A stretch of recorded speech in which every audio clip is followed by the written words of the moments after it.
আৰু এইটো চাইডে হৈছে যা যোগাৰ যিহেতু চলি আছে একদম বতৰটো হৈছে পুৰা গৰমত গৰম খানা আৰু যিহেতু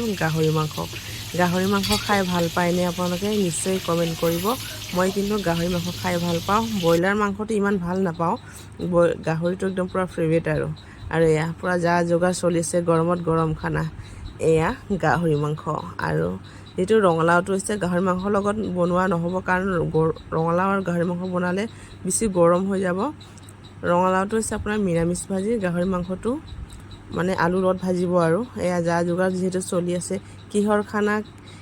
কি কাৰণে বনাই আছে কিহৰ খানাৰ আয়োজন চলি আছে নিশ্চয় কৈ আছোঁ ৰ'ব ভিডিঅ'টো সম্পূৰ্ণকৈ চাব বুলি আশা ৰাখিলোঁ যিহেতু ভণ্টিৰ ছোৱালীজনীৰ মুখত ভাত দিয়া আছিল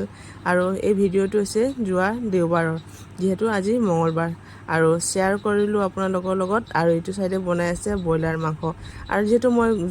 গৈ পোৱা দেৰি হৈছে সেয়া ভাইটিয়ে ধুনীয়াকৈ সৰু সৰু ভিডিঅ'বোৰ ক্লিপ কৰি থৈছে মই আজি এডিট কৰি দি আছোঁ আৰু ভণ্টিৰ ছোৱালীজনীক বহুতেই মৰম দিছে আশীৰ্বাদ দিছে আৰু তেওঁলোকক অশেষ ধন্যবাদ আৰু বহুতে সুধি আছিলে যে ভণ্টিৰ ছোৱালীজনীৰ নাম কি তাইৰ নামটো হৈছে চানবি আৰু তাইৰ যিহেতু এয়া মুখত ভাত দিয়াৰ খানা সৰু সুৰাকৈ আয়োজন কৰা হৈছে আৰু যিহেতু মানুহ ইমান মাতা নাছিলে কাৰণ গৰমো ইমান পৰিছে বনোৱা কৰা মানুহ যিহেতু দিগদাৰ দিয়া কৰা মানুহ যিহেতু নাই সেইকাৰণে সৰুকৈ ওচৰ চুবুৰীয়া মানুহ যিহেতু মাতি নিয়মটো কৰি ৰখাইছে সেইকাৰণে এই ভিডিঅ'টো ময়ো